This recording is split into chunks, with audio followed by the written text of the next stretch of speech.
paz do Senhor? Amém. Para melhorar, quero cumprimentar os irmãos com a paz do Senhor. Amém. Glória a Deus. Evangelho que escreveu Lucas, no capítulo de número 7. Glória a Deus.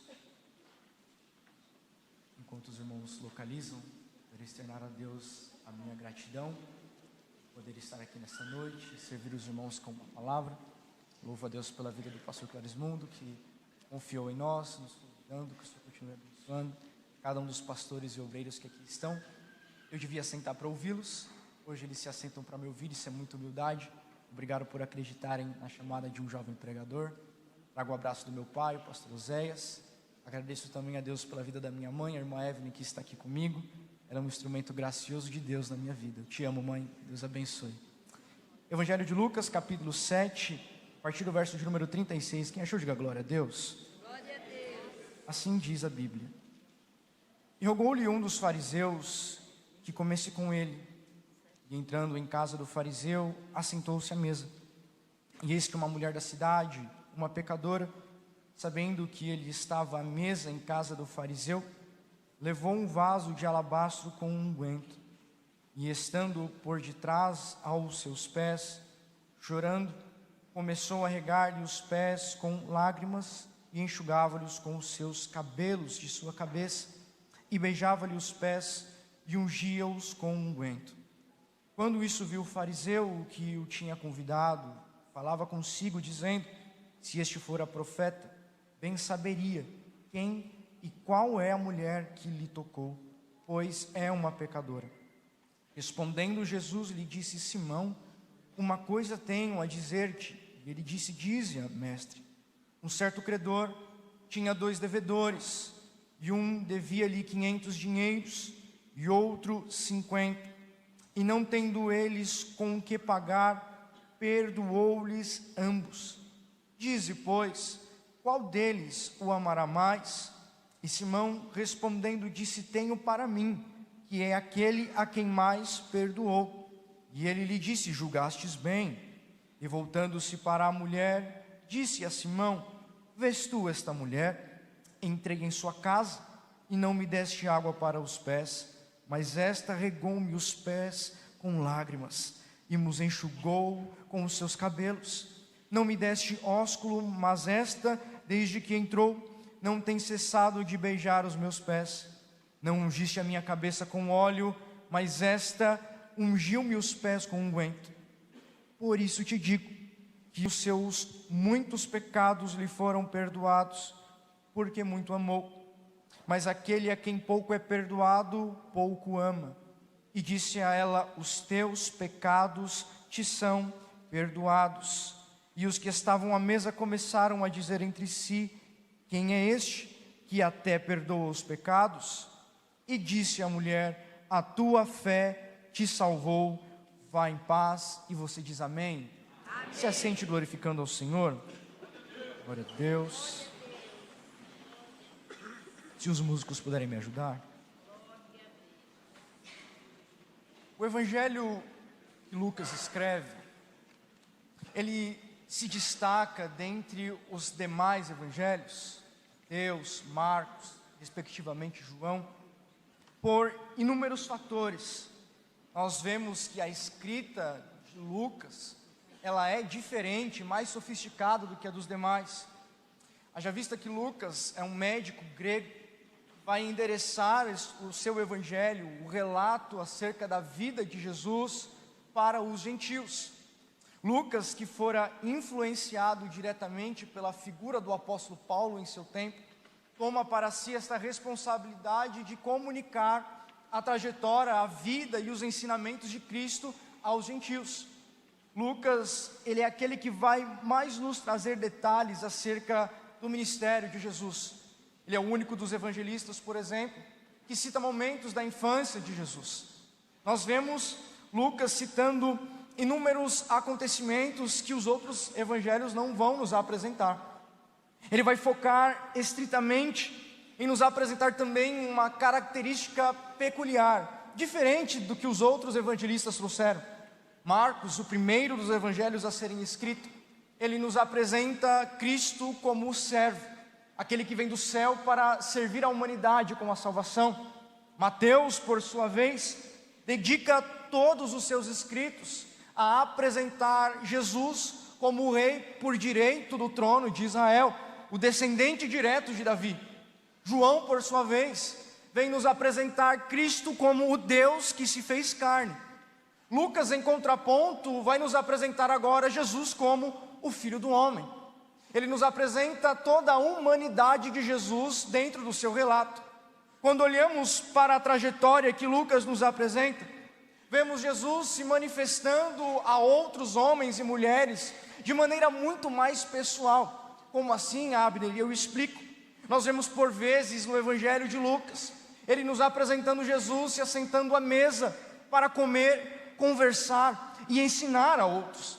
E estes encontros à mesa que Jesus tinha eram quase todas as vezes com os denominados pecadores.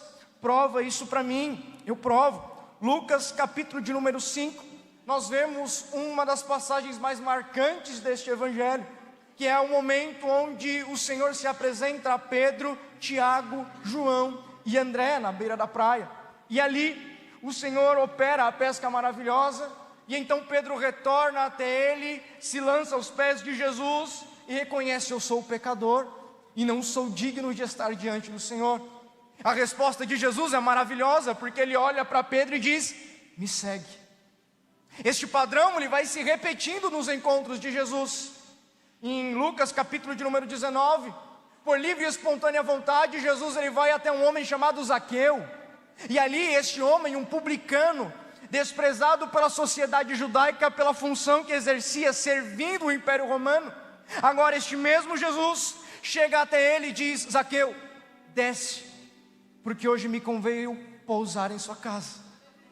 Nós estamos vendo que existe um padrão aqui. Lucas vai nos mostrar que o mesmo Deus que brada em Gênesis para que o universo seja criado, agora se assenta em mesas para também falar aos corações dos pecadores. Ele se assenta em mesas para comunicar as verdades do reino a pessoas como nós, pecadores. O texto que nós lemos segue este mesmo padrão.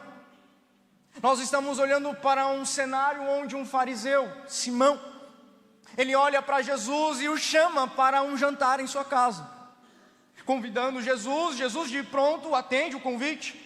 Ele e os seus discípulos se direcionam à casa de Simão. O texto nos dá a entender que haviam outros convidados ali também. Nós vemos que Simão, ao convidar Jesus, ele vai quebrar todas as regras de etiqueta que era costume no Oriente, principalmente entre os judeus. Quando se convidava alguém à sua casa, principalmente um mestre, um rabi, era costume lhe oferecer água para lavar os pés. Era comum receber-lhe com um beijo na mão ou no rosto, em sinal de honra. Era comum oferecer-lhe óleo para que se ungisse. Mas Simão, ao convidar Jesus para entrar em sua casa, não recebe Jesus com um beijo, não lhe oferece água para os pés, muito menos óleo para que ele fosse ungido.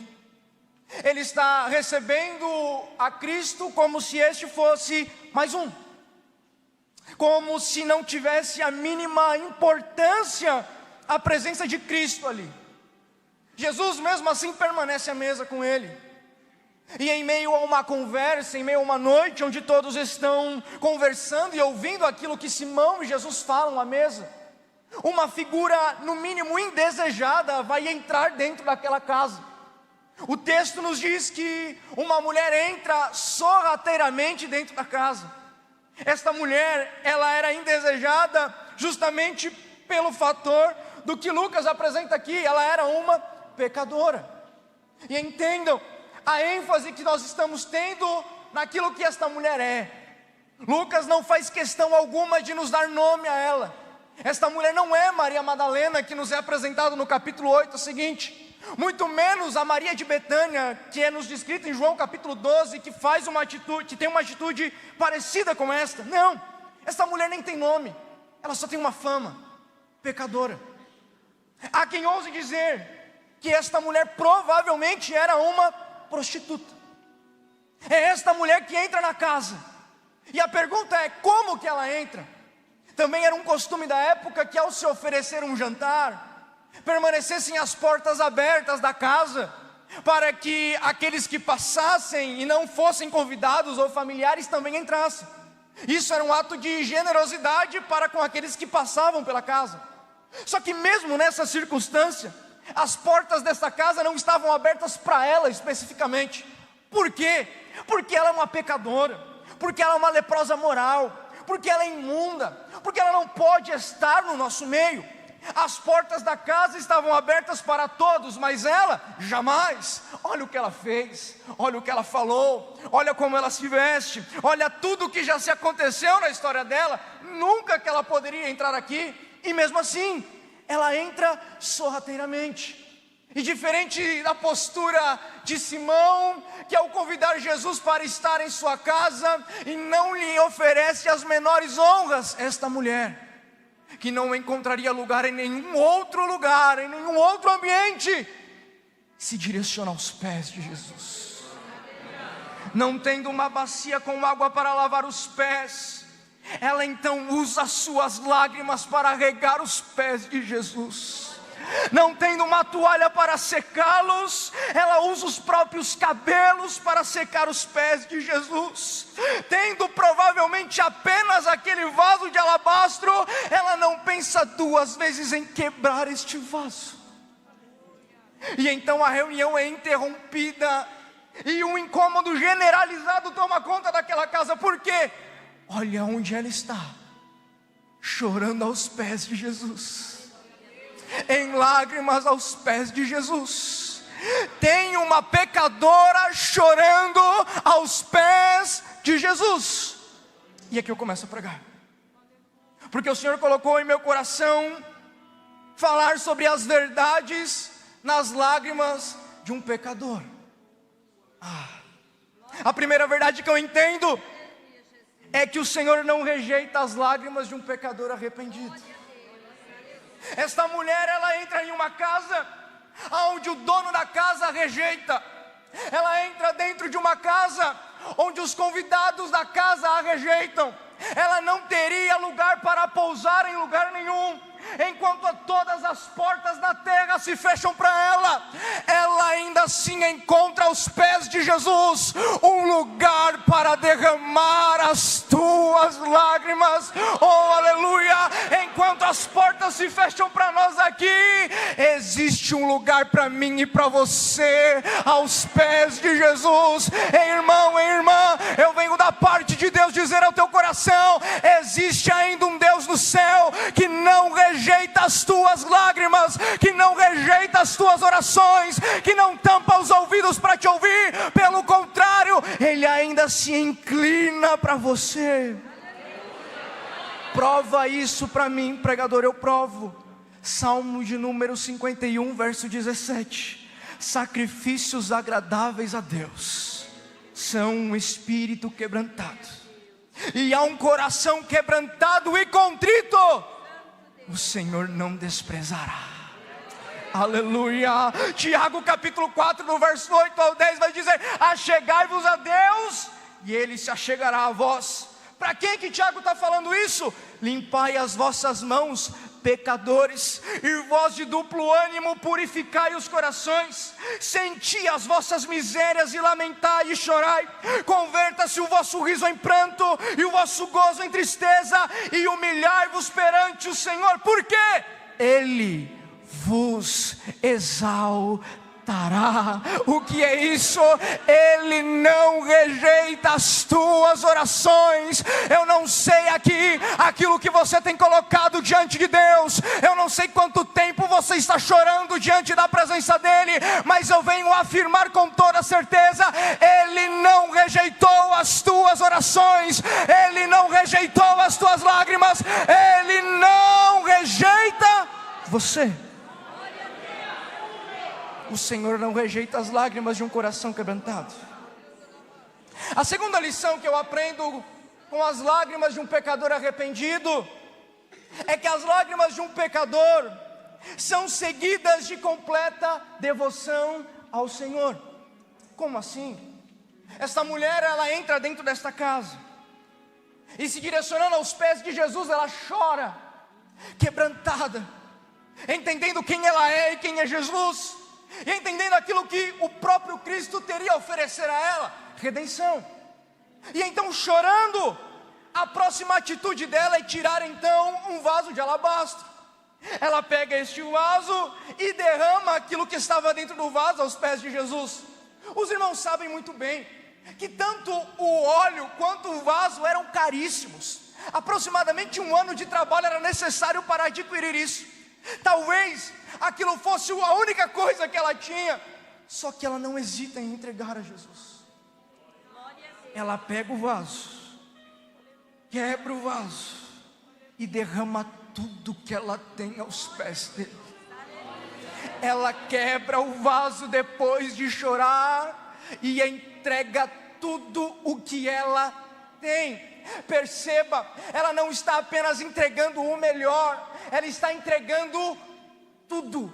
Quem disse que Deus espera de mim e de você apenas o nosso melhor? Ele quer tudo. Ele quer tudo. Primeiro as lágrimas, mas depois o perfume da adoração. E que tipo de adoração é essa que ele espera? Romanos capítulo de número 8, capítulo de número 12, verso de número 1. Rogo-vos, pois, irmãos, pela compaixão de Deus, que apresenteis os vossos corpos em sacrifício vivo, santo e agradável a Deus, que é o vosso culto racional. Ou seja, o Senhor não espera que eu chegue aqui com os meus perfumes e os quebres de modo material diante dele. Ele não se importa com quão bonito é a tua voz, ele não se importa com quanto tempo eu consigo ficar aqui pregando, ele não se importa com o terno que eu uso, com o vestido que as irmãs usam. Não, ele não se importa com isso. Ele quer um verdadeiro quebrantamento diante dele. Ele espera que nós entremos aqui e quebremos os nossos vasos. E que vaso é esse? A nossa própria vontade, os nossos corpos em sacrifícios santos e agradáveis a Ele. Pregador, e o que é quebrar o meu vaso diante dele? É simples, é eu pegar as minhas vontades, quebrar diante do Senhor e dizer: seja feita a tua vontade. É eu pegar o meu precioso tempo, quebrar diante dele e dizer: seja feita a tua vontade. É eu pegar os meus projetos, quebrar diante dele e dizer: seja feita a tua vontade. É eu pegar quem eu sou e derramar tudo, tudo. Ele não aceita que você tenha reserva alguma. Ele não aceita que você tenha algo, um plano B. Não. Ele quer que você quebre tudo. A primeira verdade é que o Senhor não rejeita as lágrimas de um pecador arrependido. A segunda é que as lágrimas de um pecador são seguidas de completa devoção ao Senhor. Simão olha para aquilo que está acontecendo. Uma mulher louca que entra dentro da casa sem ser convidada, pecadora imunda, está aos pés de Jesus, e ainda pega o que ela tem de mais precioso e quebra isso diante dele. Ela perdeu o juízo de vez. Jesus então, olhando para aquela cena, ele ouve os pensamentos de Simão, que diz: olha, se esse homem realmente fosse um profeta, ele ia saber quem que está aos pés dele. Ela é uma pecadora, o que ela está fazendo aqui? Jesus de pronto então interrompe os pensamentos de Simão e diz: Simão, eu tenho algo a dizer para você. Pode falar, mestre. E aí ele começa a contar uma parábola. Eu amo essa parábola. Simão, havia um credor com 2 devedores. Um deles devia 500 dinheiros e o outro apenas 50. Só que nenhum dos dois tinha condições alguma de pagar essa dívida. E então aquele que era o credor decide de bom grado perdoar esta dívida. A pergunta: quem é que vai amar mais? A resposta dele é imediata: certeza que aquele é quem mais foi perdoado. Ele consegue compreender muito bem o sermão de Jesus, mas não consegue colocar em prática metade daquilo que Jesus ensina. Como assim? Esta parábola, primeiramente, ela não fala sobre o amor, mas ela fala sobre a incapacidade de se quitar uma dívida. Um deve 500, o outro deve só 50, porém os dois estão negativados no céu. Não tem como pagar a dívida, não tem como quitar esta dívida pelo pecado. Agora Jesus está nos apresentando esta realidade, que é bíblica. Salmos de número 49, versos 7 e 8. Nenhum deles, de modo algum, pode remir ao seu irmão, ou dar a Deus o resgate dele, pois a redenção da alma é caríssima, e cessará para sempre. Isaías 64, 6. Mas todos nós, como o imundo, e todas as nossas justiças como trapo de imundícia, e todos nós murchamos como a folha, e as nossas iniquidades como um vento se arrebentam. Marcos capítulo de número 10, eu acho esse texto maravilhoso, exemplifica muito bem essa realidade da incapacidade do homem de quitar esta dívida. Por quê? É um texto conhecido. Certa vez Jesus está andando e um jovem rico se apresenta a ele, e a pergunta dele é muito objetiva: mestre, o que eu posso fazer para lhe dar a vida eterna? Jesus olha para ele e pergunta: conheces a lei? Conheço, tenho-as observado desde a minha mocidade. Olha, se você quer ser perfeito, pega tudo que tem, vende, dá aos pobres. Agora este jovem olha para as palavras de Jesus e logo rejeita de bate-pronto. Jesus olha para os discípulos e vai dizer o seguinte: é mais fácil um camelo passar no fundo de uma agulha do que um rico herdar no reino dos céus. A pergunta dos discípulos é lógica: então, quem pode ser salvo? Vamos entender que Jesus ele está respondendo à pergunta do jovem no início: o que é que eu posso fazer para ser salvo? Você? Nada. Você não consegue nem vender as suas riquezas, você não pode fazer nada. Nem o mais rico dos homens poderia quitar esta dívida. Nem aquele que tem menos pecados, e eu duvido que exista, poderia quitar esta dívida. O primeiro ponto da parábola que Jesus conta é a incapacidade humana de quitar uma dívida diante de Deus, a dívida do pecado. Porém, o segundo ponto que Jesus nos apresenta é que este que estava na posição de um credor, aquele que os outros deviam, se faz benevolente para os seus devedores, e entendendo, eles não têm como quitar esta dívida, eles não podem saldar aquilo que eles devem diante de mim, então eu vou fazer o seguinte: eu mesmo vou saldar a dívida deles, eu mesmo pago, porque eles não podem pagar esta dívida, eu mesmo vou lá e quito a dívida, porque eles não têm condições alguma de quitar esta dívida. Eu acho isso lindo, porque em Isaías 53, verso 5 vai dizer: olha que lindo, irmãos, que por causa das pisaduras dele nós fomos sarados, e o castigo que estava sobre nós ele levou sobre si. E o que é isso? Você não tinha condições alguma de estar aqui, você não poderia entrar nesta casa, levantar a mão sozinho e dizer: eu aceito, eu quero. Não, era para você estar condenado, indo para o inferno, longe daqui, mas ele um dia decidiu enviar o filho dele. Decidiu enviar o filho dele, aleluia, porque Deus amou o mundo de tal maneira que enviou o seu próprio filho, o filho unigênito, para que todo aquele que nele crê não pereça. Você não podia pagar esta dívida, você não podia quitar esta dívida, mas ele quitou por você. Entender o tamanho da minha dívida diante de Deus, e entender o tamanho do perdão que me é me oferecido, me leva a amar aquele que me perdoou. Irmão, você precisa entender isso. É por isso que entramos no ambiente do culto e vemos diferentes posturas, porque a questão nunca foi sobre quem recebeu mais perdão, mas sobre quem entendeu quanto perdão recebeu. Por quê? Porque da mesma forma que Simão, ou melhor, da mesma forma que a mulher, Simão também não poderia se salvar sozinho, e mesmo assim uma dívida foi paga pelos dois. Simão é incapaz de entender, e por isso ele não consegue honrar a Jesus dentro do culto. É por isso que muitas vezes entramos aqui e não temos coragem de dobrar o joelho para orar no começo do culto. É por isso que muitas vezes os hinos acontecem, e estamos mais preocupados com quão afinado o cantor está, do que com a oferta que oferecemos a ele. É por isso que entramos aqui, e estamos mais preocupados em avaliar a mensagem, do que simplesmente glorificar, porque ele pagou a dívida. Mas em contrapartida, há aqueles que entendem: eu não poderia estar aqui se não fosse a boa mão dele, eu não poderia estar aqui se ele não tivesse pagado a dívida.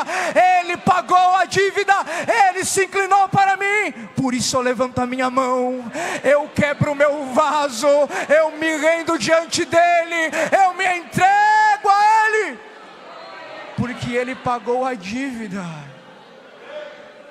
Tem um hino, e eu não sou cantor, mas eu amo ele, que ele diz assim: longe do Senhor andava, no caminho de horror, por Jesus não perguntava, nem queria seu amor. Oh, porque Jesus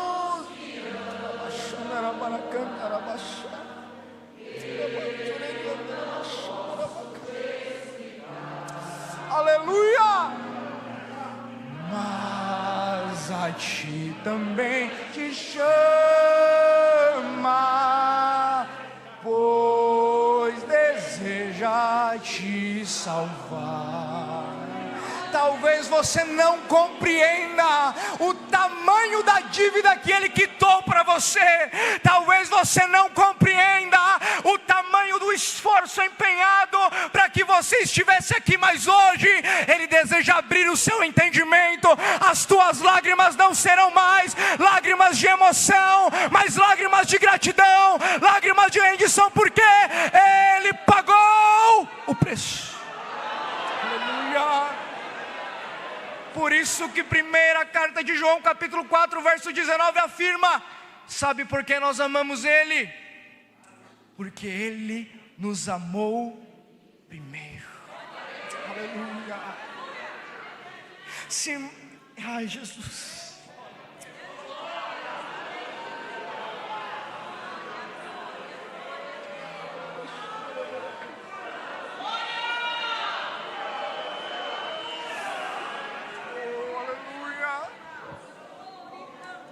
Simão, ele não tem capacidade de entender isso, mas esta mulher entende que é por causa dele que eu estou aqui. Simão, ele não consegue oferecer tudo o que ele tem, porque ele não entende que Deus também ofereceu tudo em Cristo. Agora, depois desta parábola, e depois de Jesus confrontar a atitude dele, a atenção de Jesus sai de Simão e se volta para a mulher que está aos pés dele. Ele olha para aquela mulher e diz: os teus pecados te são perdoados. Aleluia. Agora então outro mal-estar toma conta do ambiente. Por quê? Porque eles começam a se cutucar e perguntar: quem ele é para perdoar pecado? E não contente, Jesus olha de novo para ela e vai dizer: mulher, a tua fé te salvou, vai em paz. Jesus, ele declara isso tantas e tantas e tantas vezes, que nós não nos atentamos nem um pouco para o que ele está dizendo.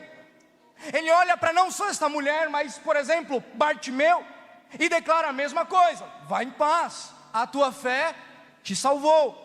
A palavra salvou aqui no grego, ela traz um sentido um pouco mais amplo do que apenas a salvação da alma. Mas numa tradução literal, Jesus está dizendo: vai em paz, porque a tua fé te fez inteira de novo. A quarta lição que eu aprendo é que a fé em Cristo, nas lágrimas de um pecador, geram nele a plena restauração. Ai, você já podia ter pulado do banco só por isso. Por quê, Abner? Porque a fé dela, a fé nas lágrimas dela, naquele a quem ela dobra os joelhos, rende louvor e adoração, é capaz de restaurar aquilo que está quebrado nela. E o que está quebrado nela? Tudo. O pecado dela causa primeiro uma quebra de comunhão entre ela e Deus, e todos sabem. Porém não só isso, há uma quebra também da vida dela em todos os níveis. A moral dela é quebrada, a história dela é quebrada, futuros relacionamentos com a família dela são quebrados, tudo nela é quebrado. Mas as lágrimas com fé, as lágrimas com fé são capazes de fazer um quebrado inteiro de novo. Eu vou repetir isso aqui. As lágrimas com fé são capazes de fazer um quebrado inteiro de novo. Talvez você chegou aqui hoje quebrado, destruído. A minha casa está quebrada por causa dos meus pecados, a minha família está quebrada por causa dos meus pecados, os meus negócios estão quebrados por causa dos meus pecados, e pior ainda, a minha comunhão com Deus foi quebrada. Fica tranquilo, Ele te faz inteiro hoje de novo. Ele te faz inteiro hoje de novo. Ele te restaura hoje de novo. Enquanto você derrama lágrimas diante dEle, Ele restaura você. Ele restaura você. Ele restaura você. Não é à toa que o salmista diz no Salmo 126: os que semeiam em lágrimas colherão com alegria. A fé que você deposita em Cristo nas suas lágrimas te faz inteiro de novo. Não é à toa que Hebreus capítulo 6, capítulo 11, verso 6 diz que sem fé é impossível agradar a Deus, porque quem dele se aproxima precisa crer que primeiro Ele existe, e segundo, Ele é galardoador dos que o buscam. Ele restaura quem busca Ele, Ele perdoa quem busca Ele, Ele transforma quem busca Ele, Ele faz inteiro de novo o quebrado que busca Ele. Ele se inclina para ver o que está acontecendo na terra, estende a mão até o monturo e coloca o homem que estava no lixo entre os príncipes. Por quê? Porque Ele é o Deus que faz inteiro de novo. Aleluia. As lágrimas de um pecador arrependido nos revelam que ainda há graça da parte de Deus para restaurar e salvar a todos que dele se aproximam. Hoje Ele te chama a voltar ao lugar das lágrimas. Hoje Ele te chama a voltar ao caminho das lágrimas. Há quanto tempo que você não dobra os seus joelhos e chora, não de tristeza, mas de gratidão, porque Ele pagou a sua dívida? Há quanto tempo que você não vem aqui entregar o seu culto, o melhor culto, não para mostrar aos outros, mas porque Ele pagou a sua dívida? Há quanto tempo você não ora dizendo: Senhor, faça a tua vontade, porque o Senhor me salvou, o Senhor me comprou, eu não sou mais meu, eu sou teu. Hoje Ele te chama para isso. Se coloque em pé em nome de Jesus.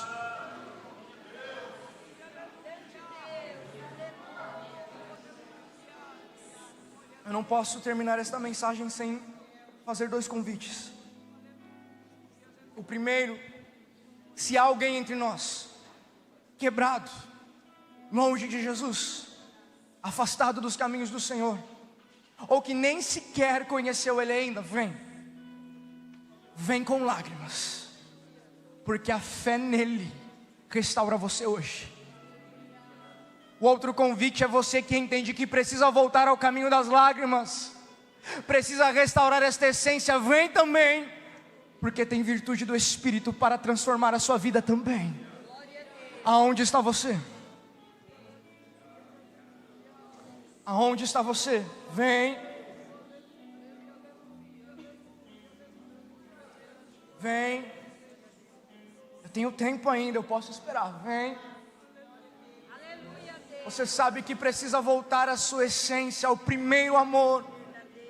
A época que não precisava ser num culto de domingo ou um congresso para você entregar o melhor. Na quinta-feira, na terça-feira você já estava aqui. A época que precisava apenas daquele louvor na sua casa para te levar às lágrimas. É para esse lugar que Ele quer te levar. Vem, cadê você? Aonde está você? Aonde está você? Aleluia. Glória a Deus. Aleluia. Aleluia. Se não há, o convite ainda está lançado. Os músicos estarão entoando um hino e a oportunidade está aberta. Você que entende isso, vem, porque hoje Ele restaura você de novo. Amém? Agradeço a minha oportunidade em nome de Jesus.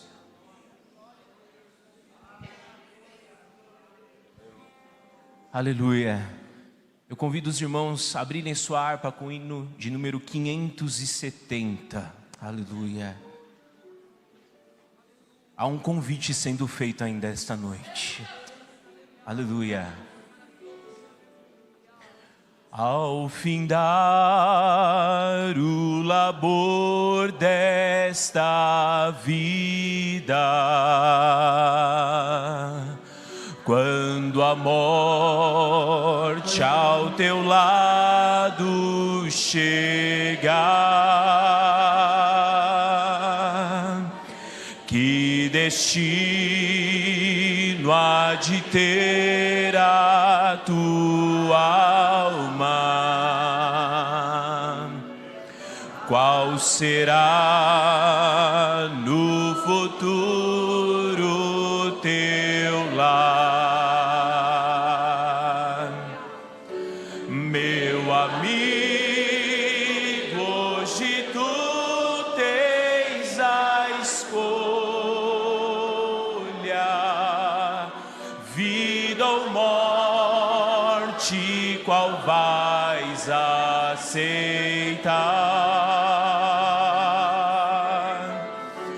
Amanhã pode ser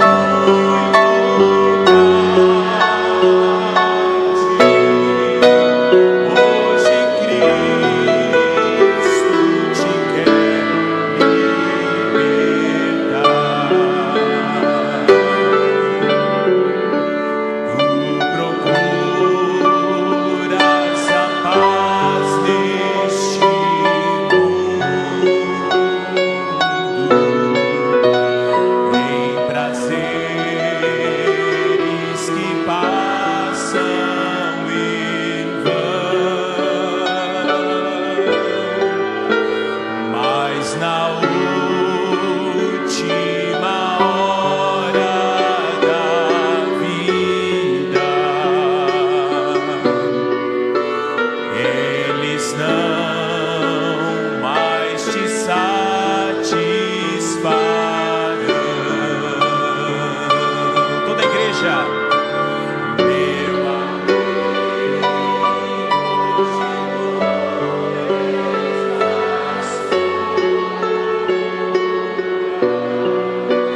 vida ou morte, qual vais aceitar?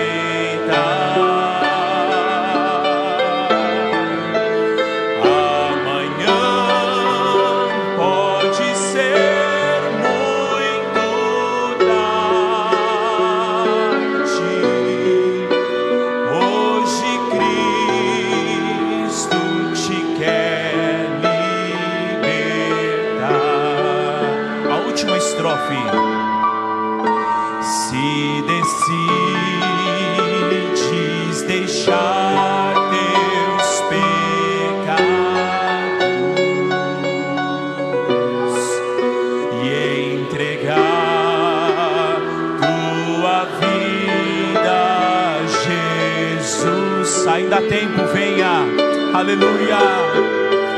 Trilhará sim na última hora o caminho brilhante de luz. Aleluia. Meu amigo, hoje tu tens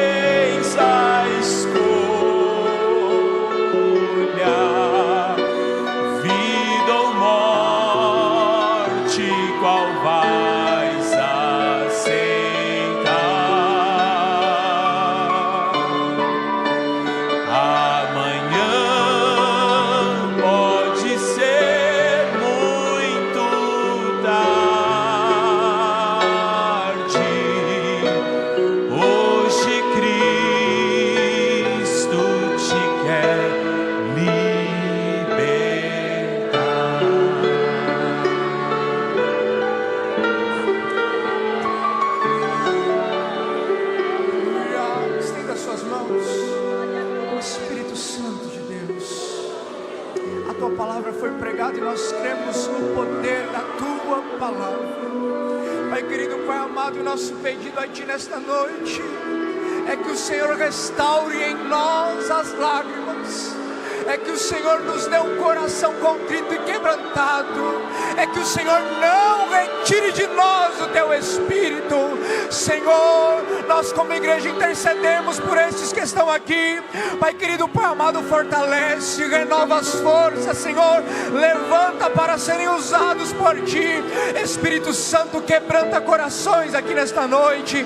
Senhor, resgata aqueles que precisam também entender o tamanho da dívida que foi paga. Pai querido, Pai amado, Te agradecemos por tudo que o Senhor tem feito, Te agradecemos pelo sacrifício feito na cruz do Calvário, Te agradecemos, Senhor, por tudo que o Senhor tem feito por nós. É o que Te pedimos e Te agradecemos em nome de Jesus. Amém e amém.